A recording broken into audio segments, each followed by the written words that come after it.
মৰমৰ ছাত্ৰ ছাত্ৰীসকল, তোমালোকে যদি ক্লাছ 10ত পঢ়ি আছা তেনেহ'লে SSLC এক্সামত তোমালোকৰ এছে লিখিব লাগিব।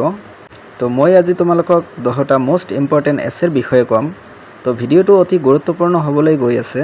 তো তোমালোকে ভিডিঅ'টো মনোযোগেৰে চাই থাকিবা আৰু যদি তোমালোকে মোৰ চেনেলত নতুন আহিছে তেনেহ'লে চেনেলটো ছাবস্ক্ৰাইব কৰি ল'বা। তো বলা আমি ভিডিঅ'টো আৰম্ভ কৰিছোঁ। তো তোমালোকৰ কাৰণে মোষ্ট ইম্পৰ্টেণ্ট 9টা এছে হ'ল 1 number discipline, 2 number my favourite book, 3 number physical exercise, 4 number my favourite hobby, 5 number my favourite game, 6 number a person you admire আৰু 7 number friendship, 8 number television as a source of knowledge আৰু 9 number science in daily life. আৰু 10 নম্বৰটো হ'ল AI, যে artificial intelligence, যে তোমালোকে AIৰ বিষয়ে কি জানা এইটো লিখিবা। তো AIটো কিয় দিছোঁ, কাৰণ AIটো বৰ্তমান সময়ত বেছি চলি আছে, মানুহৰ AI বেছি ব্যৱহাৰ কৰি আছে। তো এই AIৰ বিষয়ে এটা মই আজি তোমালোকক এছে বনাই দিছোঁ। তো তোমালোকে ভিডিঅ'টো চাই থাকিবা আৰু যদি তোমালোকে বিচৰা তেনেহ'লে ভিডিঅ'টো পজ কৰি AIৰ এছেটো তোমালোকে নোট বহীত লিখি ল'ব পাৰা আৰু মুখস্থ কৰিবা। তো এতিয়া মই তোমালোকক AIৰ এছেটো লিখি দিওঁ আৰু বাকী যি 9টা এছে মই তোমালোকক লিখি দিলোঁ, তোমালোকে এই 9টা এছে তোমালোকে কিতাপৰ পৰা বাহিৰ কৰি লিখিবা। আৰু যদি তোমালোকে এইবিলাক এছে লিখিব নোৱাৰা তেনেহ'লে এই ভিডিঅ'টোত কমেণ্ট কৰিবা কোনটো এছে তোমালোকে লিখিব নোৱাৰা। তো মই তোমালোকৰ এইটো আৰু এটা ভিডিঅ' বনাই দিম য'ত এছেবিলাকৰ সমাধান থাকিব বা গোটেই এছেটো মই লিখি দিম। তো এতিয়া আমি AIৰ এছেটো চাওঁ। তো তোমালোকে ফাৰ্ষ্টত ইন্ট্ৰডাকশ্যন লিখিবা আৰু তাৰপিছত লিখিবা artificial intelligence start in the 1950s.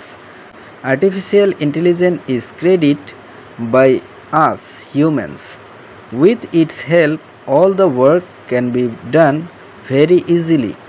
It can be used in every field like education, health, agriculture, automobile, robots, and big software companies. Artificial intelligence is a technology with artificial intelligence that can easily do all our work in a very short time. It can do our most complex tasks very easily. তাৰপিছত লিখিবা following are the benefits of artificial intelligence. অৰ্থাৎ artificial ইণ্টেলিজেঞ্চত তোমালোকে কি কি লাভ পাই আছা সেইটো লিখিবা।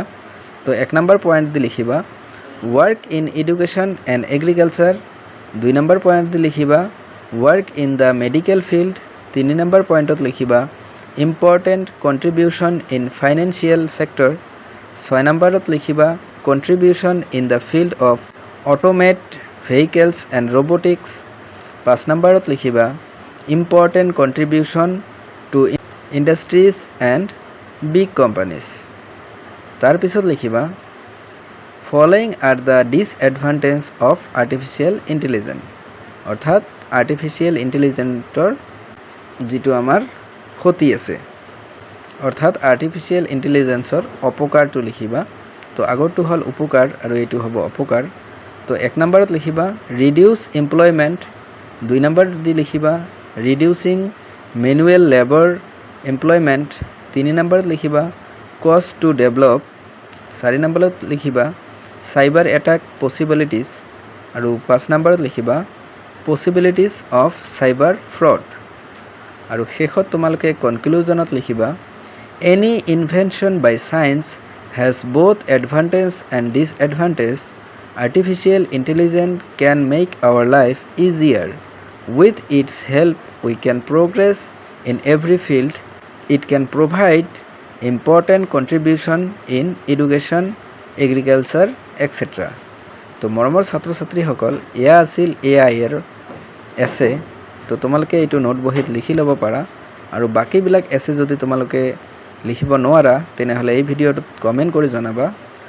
আৰু এই ভিডিঅ'ৰ ছাইডত তোমালোকে ডিটাৰমিনাৰ্ছ বা টেন্সৰ 2টা থাম্বনেইল চাবলৈ পাই আছা। তো তোমালোকে যদি টেন্স বা ডিটাৰমিনাৰ্ছ নাজানা তেনেহ'লে ভিডিঅ'টোত ক্লিক কৰি চাই আহিব পাৰা। ধন্যবাদ।